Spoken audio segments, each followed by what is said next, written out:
BMS Fit 28 Day Challenge. మనతో పాటు diabetologist and physician doctor Shirish గారు ఉన్నారు. ఎవరైనా సన్నగా ఉన్నారు, వాళ్ళకి HbA1c ఒక 5.7 అట్లా ఉంది, ఫాస్టింగ్ షుగర్ కూడా బానే ఉంది, ఒక 5-10 కిలోలు ఎక్కువ ఉన్నారు, ఏమిటో అన్వెల్ గా ఉన్నారు. What does it mean? Insulin resistance అనుకోవచ్చు. Insulin resistance is the main problem. Every diabetic patient అది మనం ఫైనల్ గా డయాగ్నోస్ చేసేది డయాబెటీస్. దాని వెనకాల ఉన్న రీజన్ ఏంటి? That's the reason. అందరికీ ఒక 5 కిలోలో 6 కిలోలో గుప్పెడు ఎక్కువే ఉంటున్నారు. ఇది ఫ్యాట్ బాగా పెరిగిపోతుందండి బాడీలో, లేక ఇంకేం జరుగుతుంది? మన బాడీలో మనం ఏ ఫుడ్ తీసుకున్నా, పిండి పదార్థాలు లైక్ కార్బోహైడ్రేట్ పిండి పదార్థం, ఈ పిండి పదార్థం మన బాడీలోకి వెళ్ళాక డైజెస్ట్ అయిన తర్వాత అది అల్టిమేట్ గా గ్లూకోజ్ ఎంత వస్తే దానికి సరి సమానంగా ఇన్సులిన్ ప్రొడ్యూస్ చేస్తుందా, లేకపోతే దీనికి ఫిక్స్డ్ క్వాంటిటీ ఉండి మనం ఎక్కువ తినేస్తూ ఉంటే అవి ఎలా అయిపోతుందా? మనం తిన్న వెంటనే గ్లూకోజ్ స్పైక్ వస్తుంది. మన ప్యాంక్రియాస్ లో బీటా సెల్స్ అనే సెల్స్ ఉంటాయి, అది ఇన్సులిన్ ప్రొడ్యూస్ చేస్తుంది. ఈ ఇన్సులిన్ అనేది మనం ఫుడ్ స్పైక్ అయినప్పుడు ఇన్సులిన్ రిలీజ్ అవుతా ఉంటుంది. ఇన్సులిన్ ఓపెన్ చేస్తుంటుంది. అందరూ ఏమనుకుంటారంటే మనం తినేసి నడిచేస్తే సరిపోతుంది, ఏదైనా తినేయచ్చు, ఎంతైనా తినేయచ్చు అని. అలా వర్క్ అవుతున్న మెటబాలిజం. తిన్న వెంటనే వాకింగ్ గురించి మాట్లాడుకుంటే, వాకింగ్ లో ఓన్లీ మనకు ఓన్లీ 2 మజిల్స్ పనిచేస్తాయి. కాళ్ళల్లో కాఫ్ మజిల్స్ అండ్ ఒకటి హార్ట్. మనం తినే ఫుడ్ ఖర్చు అవ్వాలి అంటే ఓవరాల్ గా బాడీ కూడా. నేను రోజు పని కట్టుకుని ఆ మీటింగ్ ఓన్లీ 1100 క్యాలరీస్ అనుకోండి, వీళ్ళే డెఫినెట్లీ లూజ్ వెయిట్, బికాస్ అలా జరగని పక్షాలు నేను చూశాను. అంటే మనకు ఓన్లీ క్యాలరీ డెఫిషియెంట్ అయితే సరిపోదండి. మనం ఫుడ్ తీసుకునేటప్పుడు అందులో కార్బోహైడ్రేట్స్ ఉండాలి, ప్రోటీన్స్ ఉండాలి, ఫ్యాట్స్ కూడా ఉండాలి. ఇవన్నీ అల్టిమేట్.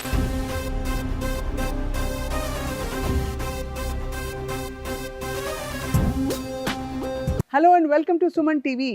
ఇప్పుడున్న మెగా పాండమిక్ అని చెప్పాల్సింది ఏంటంటే, ఎపిడమిక్, పాండమిక్, ఇంకా ఎన్ని పేర్లు పెట్టినా కూడా ప్రపంచవ్యాప్తంగా ఇన్సులిన్ రెసిస్టెన్స్ చేప కింద నీరులో వచ్చేస్తుంది. చాలామందికి HbA1c మామూలుగా ఉంది, బాగుంది, ఫాస్టింగ్ షుగర్ కూడా బాగుంది, హోమా IR ఇంకా ఇతర ఫాస్టింగ్ ఇన్సులిన్ చేస్తే మాత్రం బయటపడిపోతుంది ఈ ప్రాబ్లం. దీనివల్ల వచ్చే 1,00,000 ఇతర ఇష్యూస్ గురించి మాట్లాడబోతున్నాం in context of BMS Fit 28 Day Challenge. మనతో పాటు diabetologist and physician doctor Shirish గారు ఉన్నారు. గతంలో శిరీష్ గారు వచ్చి మాట్లాడారు కూడా all about weight loss. Hello sir, how are you? Fine అండి. సో ఎవరైనా సన్నగా ఉన్నారు, వాళ్ళకి HbA1c ఒక 5.7 అట్లా ఉంది, ఫాస్టింగ్ షుగర్ కూడా బానే ఉంది, ఒక 5-10 కిలోలు ఎక్కువ ఉన్నారు, కానీ ఏమిటో అన్వెల్ గా ఉన్నారు. What does it mean? Basically అది మనం ఇన్సులిన్ రెసిస్టెన్స్ అనుకోవచ్చు. So insulin resistance is the main problem. Every diabetic patient అది మనం ఫైనల్గా డయాగ్నోస్ చేసేది డయాబెటీస్. దాని వెనకాల ఉన్న రీజన్ ఏంటి? That's the reason is insulin resistance. అసలు ఇన్సులిన్ రెసిస్టెన్స్ అంటే ఏంటి, ఎవరెవరికి ఉండొచ్చు, అది డయాబెటీస్కి ఎలా కారణం అవ్వచ్చు అనేది మనం ఈరోజు మాట్లాడుకోవచ్చు. ఈ మధ్యకాలంలో అందరికీ ఒక 5 కిలోలో 6 కిలోలో ఒక గుప్పెడు ఎక్కువే ఉంటున్నారు. ఎక్కువ అందరూ బ్రాడ్గా ఎక్స్పాండ్ అయిపోతున్నారు. డ్రెస్ సైజులు అయితే అసలు ఇదివరకు ఫిట్ బాడీస్ ఉండేవి, లీన్ బాడీస్ ఉండేవి. ఇది ఫ్యాట్ బాగా పెరిగిపోతుందండి బాడీలో, లేక ఇంకేం జరుగుతుంది? అసలు యాక్చువల్లీ ఇన్సులిన్ రెసిస్టెన్స్ అంటే ఏమిటి అంటే, మన బాడీలో మనం ఏ ఫుడ్ తీసుకున్నా, అంటే పిండి పదార్థాలు లైక్ కార్బోహైడ్రేట్స్ ఏ ఫామ్లో తీసుకున్నా, ఐదర్ అది గ్లూకోజ్ కానీ, సూక్రోజ్ కానీ, ఫ్రక్టోజ్ కానీ, ఏ ఫామ్ ఆఫ్ పిండి పదార్థం, మనం కార్బోహైడ్రేట్ని పిండి పదార్థం అంటాం. ఈ పిండి పదార్థం మన బాడీలోకి వెళ్ళాక డైజెస్ట్ అయిన తర్వాత అది అల్టిమేట్గా కన్వర్ట్ అయ్యేది గ్లూకోజ్. మన బాడీలో చాలా కణాలు ఉంటాయి, సెల్స్ ఉంటాయి. ఆ సెల్స్కి ఎనర్జీ ఓన్లీ గ్లూకోజ్. సో మనం ఏ ఫామ్లో తీసుకున్నా అది అల్టిమేట్గా గ్లూకోజ్గా కన్వర్ట్ అవుతుంది. ఆ గ్లూకోజ్ ఎనర్జీ సెల్స్ ఆ గ్లూకోజ్ని ఎనర్జీ లాగా తీసుకుంటుంది. సో ఈ సెల్స్లోకి గ్లూకోజ్ వెళ్ళాలి అని అంటే మనకు ఒక తాళం చెవి కావాలి. ఆ తాళం చెవియే ఇన్సులిన్. రైట్. ఈ ఇన్సులిన్ తాళం చెవి ఉంటేనే ఈ గ్లూకోజ్ అనేది సెల్లోకి వెళ్తుంది, సెల్ దాన్ని యూటిలైజ్ చేసుకొని ఖర్చు చేస్తుంది. సో ఇప్పుడు ఒక చాలా ఆబ్వియస్లీ మీరు ఇంత బాగా ఎక్స్ప్లెయిన్ చేశారు కాబట్టి, ఈ ఇన్సులిన్ ప్రొడక్షన్ అనేది గ్లూకోజ్ ఎంత వస్తే దానికి సరి సమానంగా ఇన్సులిన్ ప్రొడ్యూస్ చేస్తుందా, లేకపోతే దీనికి ఫిక్స్డ్ క్వాంటిటీ ఉండి మనం ఎక్కువ తినేస్తూ ఉంటే అవి ఎలా అయిపోతుందా? మామూలుగా మన బాడీ రెస్పాన్స్ ఏంటంటే, గ్లూకోజ్ స్పైక్, మనం తిన్న వెంటనే గ్లూకోజ్ స్పైక్ వస్తుంది. మన ప్యాంక్రియాస్లో బీటా సెల్స్ అనే సెల్స్ ఉంటాయి, అది ఇన్సులిన్ ప్రొడ్యూస్ చేస్తుంది. ఈ ఇన్సులిన్ అనేది మనం ఫుడ్ స్పైక్ అయినప్పుడు ఇన్సులిన్ రిలీజ్ అవుతూ ఉంటుంది. ఇప్పుడు ఇన్సులిన్ ఉన్నప్పుడు ఇన్సులిన్ ఓపెన్ చేస్తుంటుంది, ఈ గ్లూకోజ్ లోపలికి వెళ్ళి ఖర్చు అయిపోతుంది. కానీ ఇప్పుడు మనం మాట్లాడుకుంటుంది ఇన్సులిన్ రెసిస్టెన్స్. ఎందుకు ఇలా అవుతుంది? ఏమవుతుంది అంటే, ఇన్సులిన్ ఏం చేస్తుంది, ఆ ఏదైతే సెల్స్ ఉందో అది రెసిస్టెంట్ అయిపోతుంది. ఎలా రెసిస్టెన్స్ అవుతుంది అంటే, ఆ రిసెప్టార్స్ ఇబ్బందుల్లో పడడం వల్ల ఈ ఇన్సులిన్ కీ అనేది వెళ్ళి అది ఓపెన్ చేయలేకపోతుంది.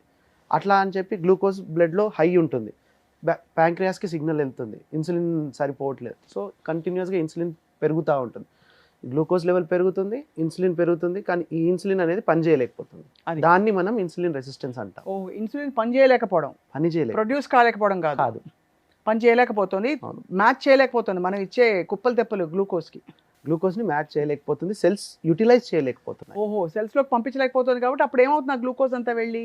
ఆ గ్లూకోజ్ ఇప్పుడు సర్టెన్ అమౌంట్ ఆఫ్ క్యాలరీస్ వరకు ఆ గ్లూకోజ్ వాడుకుంటాం.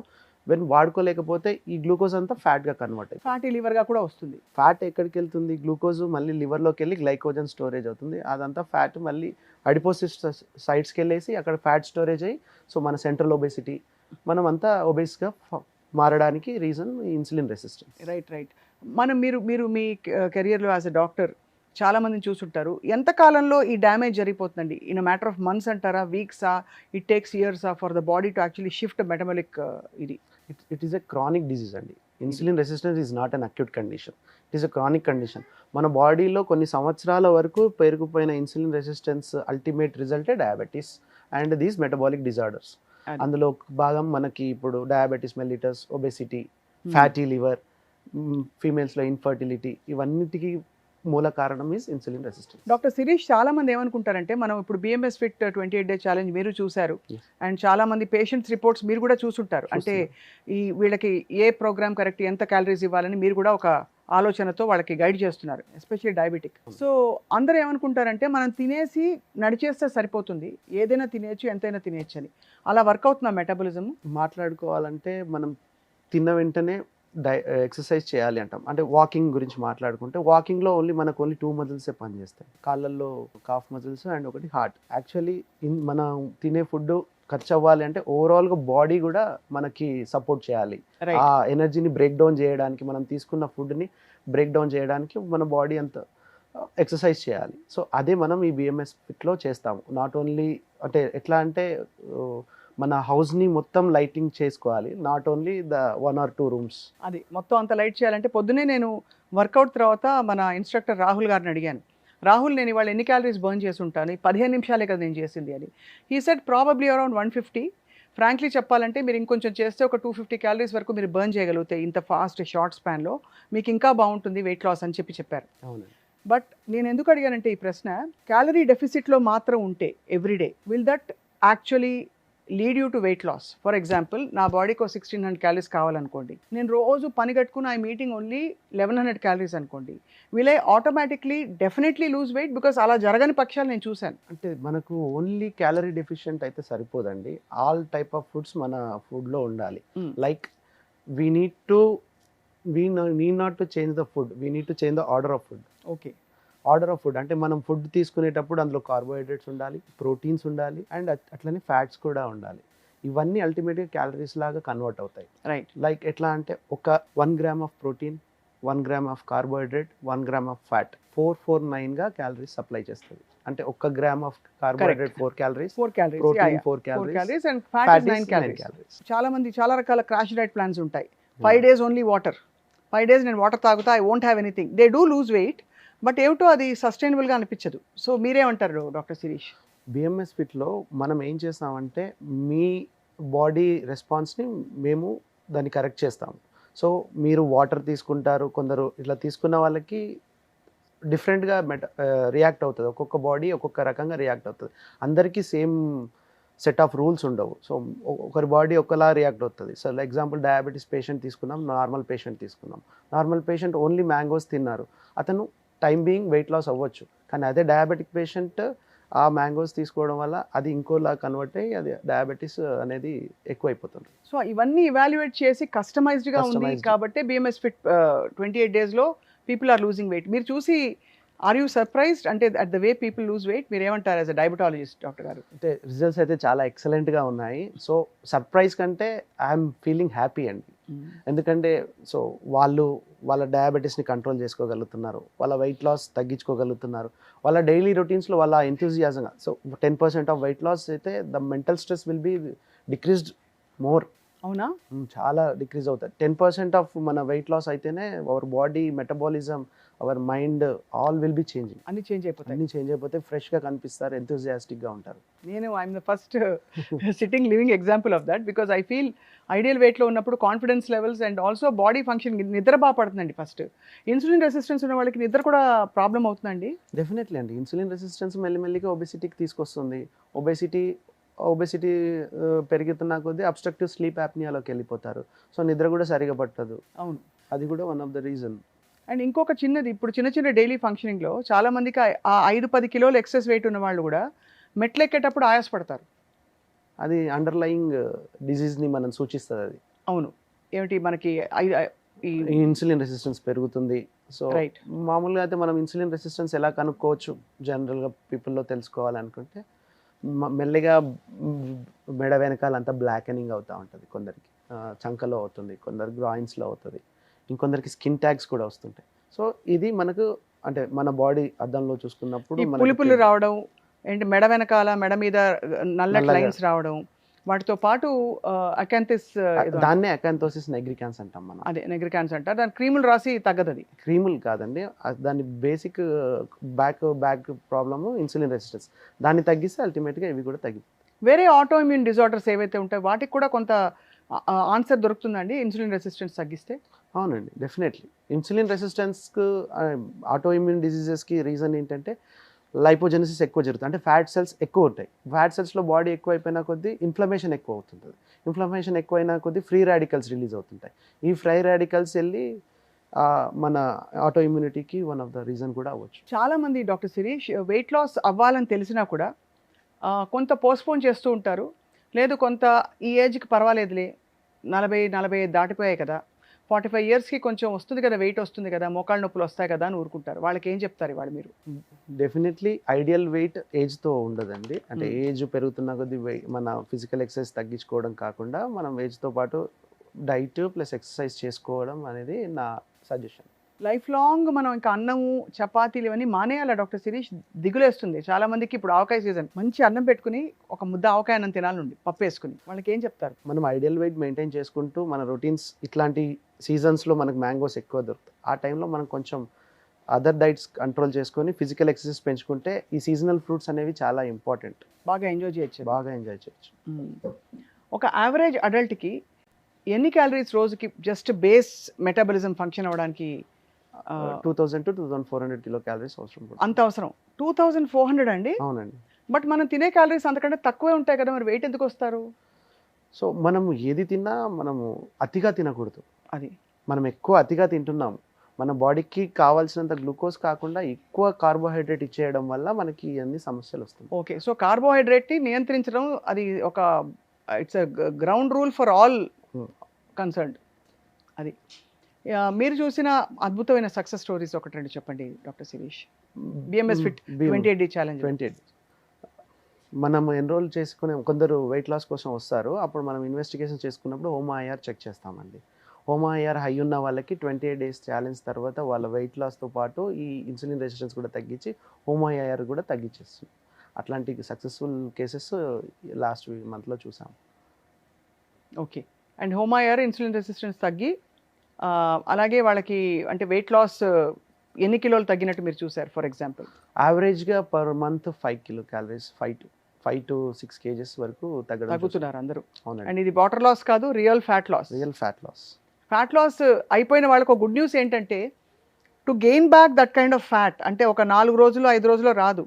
యూ హ్యావ్ టు అగైన్ చాలా తప్పులు చేస్తేనే ఆ ఫ్యాట్ వెనక్కి వస్తుంది. కాబట్టి మనం ఈజీగా ఆ ఫ్యాట్ వచ్చేస్తుందేమో అని భయపడాల్సిన అవసరం లేదు. వేరాస్ ఇతర వెయిట్ లాస్ ప్లాన్స్లో మనం చూస్తాం, లూజ్ అయిన వెయిట్ జర్రని వెనక్కి వచ్చేస్తుంది, మొంజారాతో కూడా. అవునండి. సో మీరు GLP-1 మాడ్యులేటర్స్ని ఏమంటారు? How do you compare to BMS fit 28 day challenge? So GLP-1 ఇస్తున్నప్పుడు మనం అది వెయిట్ లాస్ అవుతుంది. అది టెంపరీగా మనం ఇంజెక్షన్ ద్వారా మనం వెయిట్ లాస్ చేస్తాం. అక్కడ ఏంటి డైట్ ఎక్సర్సైజ్ లాంటివి ఏమీ ఉండదు. Just by the medication only అది తగ్గిస్తాం. బిఎంఎస్ ఫిట్కి దానికి తేడా ఏంటంటే, BMS fit will alter your metabolism, alter your mindset towards weight loss. అక్కడ మనం మైండ్ సెట్ని ఎక్స్పెక్ట్ చేయలేము, ఇక్కడ మన మైండ్ సెట్ని ట్రైన్ చేస్తాం. అది సో ప్రధానమైన తేడా అదే, ప్రధానమైన విషయం అదే. సో మా ప్రేక్షకులకి, సుమన్ టీవీ ప్రేక్షకులకి పోస్ట్పోన్ చేయకూడదు, తప్పకుండా వెంటనే మీరు మీ వెయిట్ని మీ చేతుల్లో తీసుకోవడానికి చెప్పడానికి మీ మెసేజ్ ఏంటి డాక్టర్ శిరీష్ ఇవాళ? సో అండర్లయింగ్ ఇన్సులిన్ రెసిస్టెన్స్ చాలా మందిలో ఉంటాయి. సో మనకు కూడా ఉందా లేదా మనం చెక్ చేసుకొని, ఒకవేళ అది ఉండుంటే మనం ఆ ఇన్సులిన్ రెసిస్టెన్స్ని ఇప్పుడే మనం బ్రేక్ చేసుకుంటే కలిగితే ఫ్యూచర్లో మనకి diabetes, hypertensive and metabolic disorders లాంటివి మనం దూరంగా ఉండొచ్చు. విద్యా బాలన్ లాంటి నటీమణులు కూడా యాంటీ ఇన్ఫ్లమేటరీ డైట్ తిన్నా నేను, ఇన్ఫ్లమేషన్ తగ్గింది బాడీలో అన్నారు. What is this inflammation? ఎక్కువ గ్లూకోజ్ తీసుకున్నప్పుడు, కార్బోహైడ్రేట్ కానీ ఎక్కువ క్యాలరీస్ అవన్నీ తీసుకున్నప్పుడు కానీ మన బాడీ ఏం చేస్తుందంటే ఫ్యాట్ స్టోరేజ్లోకి వెళ్ళిపోతుంది. అధిక fat storage leads to inflammation ఎక్కువ అవుతున్న కొద్దీ ఫ్రీ రాడికల్స్ రిలీజ్ అవుతాయి. ఈ ఫ్రీ రాడికల్స్ ఏం చేస్తాయంటే వెళ్ళి మల్టిపుల్ రిసెప్టార్స్ని డిస్ట్రాయ్ చేస్తుంటాయి. ఇన్సులిన్ రిసెప్టార్స్ డిస్ట్రాయ్ చేసినప్పుడు ఇన్సులిన్ రెసిస్టెన్స్ వస్తుంది. ఇంకా వేరే ఏదైనా థైరాయిడ్ రిసెప్టార్స్ బ్రేక్ చేసినప్పుడు థైరాయిడ్ హార్మోన్ ఫంక్షనింగ్ తగ్గిపోతుంది. అదే మన ఫర్టైల్ ఉమెన్లో వాళ్ళకి వెళ్తున్నప్పుడు ఇన్ఫర్టిలిటీ రీజన్ కావచ్చు. సో ఈ ఇన్ఫ్లమేషన్ అనేది వివిధ రకాలుగా మనకు బయటికి వచ్చేస్తుంది. అండ్ అది అరికట్టాలంటే ఒక మార్గం ఏంటి? మన బిఎంఎస్ ఫిట్లో జాయిన్ అవుతుంది. 3 విషయాలు బిఎంఎస్ ఫిట్ 28 డే ఛాలెంజ్లో మీరు as a medical professional, as a doctor మీరు ఎండోర్స్ చేసి చాలా నచ్చిన విషయాలు ఏంటండి? మొదటిగా చూసుకుంటే ఫస్ట్ ఇంటిగ్రేటెడ్ అప్రోచ్ అండి. సో ఒక డైటీషియన్, ఒక డాక్టర్ అండ్ ఒక ట్రైనర్, ఈ ముగ్గురు ఇంటిగ్రేటెడ్గా వర్క్ చేసి వెయిట్ లాస్ చేస్తారు. ఇది ఫస్ట్ పాయింట్. సెకండ్ పాయింట్ ఏంటంటే మనకు ఏదన్నా మెడికల్ డిజార్డర్ ఉండుంటే దాన్ని తగ్గియడానికి, కంట్రోల్లో పెట్టుకోవడానికి వాడతా. ఎగ్జాంపుల్, డయాబెటీస్ ఉన్న వారికి షుగర్ కంట్రోల్లోకి తీసుకురావడం, హైపర్ ట్రైగ్లిసరైడిమియా, హైపర్ లిపిడిమియా ఉన్న వాళ్ళకి కంట్రోల్లోకి తీసుకురావడం, లైక్ ఎనీ హైపర్ యూరిసిమియా ఉన్న వాళ్ళని వీళ్ళని కంట్రోల్లోకి తీసుకురావడం సెకండ్ పాయింట్. థర్డ్ పాయింట్ ఏంటంటే ఇవన్నీ రిజల్ట్ ఓరియంటెడ్, అన్ని రిజల్ట్ డ్రివెన్ చేస్తున్నాం. సో రిజల్ట్ ఓరియంటెడ్ కాబట్టి ఆ గోల్ నుంచి బ్యాక్వర్డ్ వర్క్ చేయడం is a thrill yes. And adventure and very very successful adventure అని చెప్పాలి చూసేసే వాళ్ళకి. So doctor Shirish, I think ఎప్పటికప్పుడు మిమ్మల్ని సంప్రదిస్తూ ఉంటాం. ఇప్పుడు ఒక 3 ఫుడ్స్ చెప్తాను, వాటి గురించి మ్యాక్రోస్, వాటి అనాలిసిస్ చేద్దాం మనం. అందరికీ చాలా ఇష్టం అండి, పొద్దునే తింటాం. ఉదాహరణకి పెసరట్టు చాలా healthy because it has ghee which is very healthy. Pesarattu is moong చాలా మంచి ప్రోటీన్, దానిలో B12 ఇంకా రకరకాల ఏవో అంటే న్యూట్రియంట్స్ ఉంటాయంటారు. మీ అభిప్రాయం ఏంటి? సో పెసరట్టు విత్ ఘీ అనేది చాలా మంచి గుడ్ ఫుడ్. సో వెయిట్ లాస్కి అది మనం యాక్సెప్ట్ చేయొచ్చు. ఎందుకలా అంటే మనకు కావాల్సిన ప్రోటీన్స్ ఉంటాయి, ప్లస్ కార్బోహైడ్రేట్స్ ఉంటాయి అండ్ మంచి ఫ్యాట్ కూడా ఇస్తున్నాం ఘీ ద్వారా. ఘీ చాలా మంచిదండి. చాలా మంచిదండి. ఓకే. సో సో పెసరట్టు మన డైట్లో ఘీ పోర్షన్ ఉండడం చాలా మంచిది. ఫ్యాట్ అనేది మినిమం క్వాంటిటీలో పెడతాం. ఫ్యాట్లెస్ డైట్లో వచ్చే వెయిట్ లాస్ కంటే మినిమం క్వాంటిటీ ఆఫ్ ఫ్యాట్ ఉన్న డైట్లో వెయిట్ లాస్ చాలా ఎక్కువ వస్తుంది. ఆలు పోహా అది full of high carbohydrate meal అండి, దాన్ని అవాయిడ్ చేయడం చాలా మంచిది.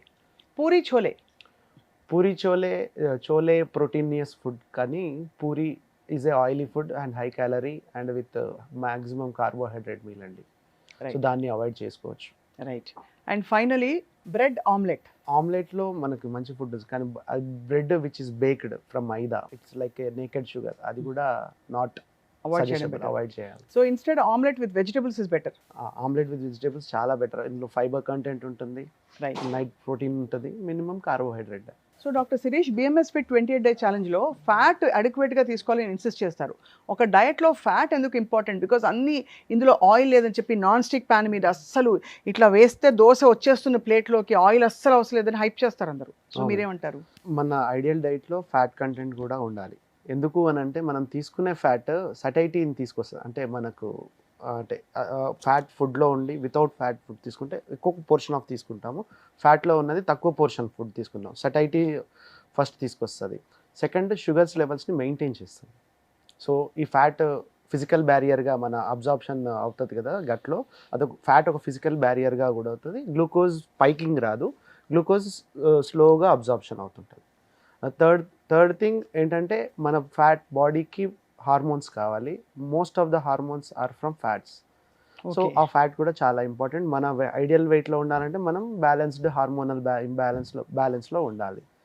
అండ్ ఫోర్త్ థింగ్ ఏంటంటే మనం వెయిట్ లాస్ ప్రోగ్రాంలో ఉన్నప్పుడు మన వెయిట్ తగ్గుతున్న కొద్దీ మనం మజిల్ని కూడా లూజ్ అవుతాం. ఆ మజిల్ని లూజ్ అవ్వకుండా ఈ ఫ్యాట్ అనేది ఆపుతుంటుంది. సో ఆపుతుంది. ప్రోటీన్ మనం ఎక్కువ ఫ్యాట్ ఇస్తే ప్రోటీన్ యూజ్ అవ్వదు. ప్రోటీన్ యూసేజ్ని ఆపేసి మజిల్ వేస్టింగ్ని ఆపేస్తాం. సో అలాగా ఒక సైన్స్ అండ్ టెక్నాలజీ ఉంది పనిచేయడానికి. Yes, ma'am. But in fact GLP-1 face అని ఒకటి వచ్చేసింది. అవునండి. GLP-1 తీసుకుంటున్న వాళ్ళకి, అంటే మనకి ఇంజెక్షన్లు తీసుకుని వెయిట్ లాస్ అవుతున్న వాళ్ళకి మొహం అంత పీక్కుపోతుంది, సార్కోపీనియా చాలా వస్తుంది. సో వాళ్ళకి ఏమైనా BMS ఫిట్ 28 డే ఛాలెంజ్లో గైడెన్స్ ఉందా? డెఫినెట్లీ అండి. We're the first persons who are dealing with GLP-1 taking and also with VMS fit. So అది లేకుండా కూడా వెయిట్ లాస్ అవుతారు, అది అది పెట్టుకుని వెయిట్ లాస్ అవ్వాలంటే కూడా చేయొచ్చు. అది ఎక్కువ వెయిట్ చేస్తే అంటే బాడీలో డైట్ ద్వారానే కాకుండా మెడికేషన్ ద్వారా కూడా ఇచ్చేసి మీ వెయిట్ లాస్ని ఇంకా ఫాస్ట్ చేయడానికి ఉపయోగపడుతుంది. రైట్. అండ్ అన్నీ కూడా డాక్టర్ గారు, మీరు డాక్టర్ల పర్యవేక్షణలో జరుగుతుంది కాబట్టి వేరే ఏం సైడ్ ఎఫెక్ట్స్ ఉండవు. సైడ్ ఎఫెక్ట్స్ అంటే GLP-1 లాంటిది తీసుకున్నప్పుడు చిన్న సైడ్ ఎఫెక్ట్స్ ఉంటాయి, దానికి వీ కెన్ అడ్రస్. అది మరి లైఫ్ రిస్క్ సైడ్ ఎఫెక్ట్స్ అయితే అంటే డ్రాస్టిక్ గా ఉండవు. ఉండవు. But ideal is through exercise and diet. And ఇంకోటి అర్థం చేసుకోవాలి ప్రేక్షకులు, చాలా మంది షార్ట్ కట్ కదా ఇంజెక్షన్ తీసేసుకుని తగ్గిపోదాం, ఇంజెక్షన్ తీసుకుని కూడా అన్హెల్దీ హ్యాబిట్స్లో ఎక్సర్సైజ్ లేకుండా ఉంటే it doesn't alter anything. Yes, ఏదో తగ్గితే కొంచెం వెయిట్ తగ్గచ్చు, కానీ దానివల్ల ఇంకా రకరకాల ప్రాబ్లమ్స్ వస్తాయి. సో అందరూ వర్కౌట్ చేయాలి, అందరూ ప్రోటీన్ ఫుడ్ తీసుకోవాలి, అందరూ కాప్స్ తగ్గించాలి. ఇది మస్ట్ అండి. యూనివర్సల్. GLP-1 తీసుకున్నప్పుడు మనం డెఫినెట్లీగా వెయిట్ లాస్ అవుతాము. మనం అది ఇంక్రీజింగ్ డోసెస్ డిక్రీజింగ్ డోసెస్లో చేసేస్తాము. Once we stop, if we doesn't change our diet and we doesn't follow lifestyle management, then మళ్ళీ బ్యాక్ వచ్చేస్తాం. సో ఈ BMS ఫిట్లో మనం ఏం చేస్తామంటే మీ డైట్తో పాటు మీ ఎక్సర్సైజ్ అండ్ హోల్ మీ బాడీ మెటబాలిజాన్ని సెట్ చేస్తాం. సో అది complete lifestyle management. Right. So metabolic reset కావాలనుకుంటుంటే స్క్రీన్ మీద ఉండే నెంబర్కి కాల్ చేయండి, తప్పకుండా కన్సల్ట్ అవ్వండి. అండ్ నమ్మకంతో ఒక మంత్ మీరు ఎన్రోల్ అయ్యి మీకు వెయిట్ లాస్ లేకపోతే మీ మనీ బ్యాక్ అని గ్యారంటీ ఇస్తారు. బట్ మీరు కమిట్మెంట్తో సిన్సియర్టీతో చేయాలన్నమాట ఈ programme. Thank you doctor Shirish. Thank you అండి.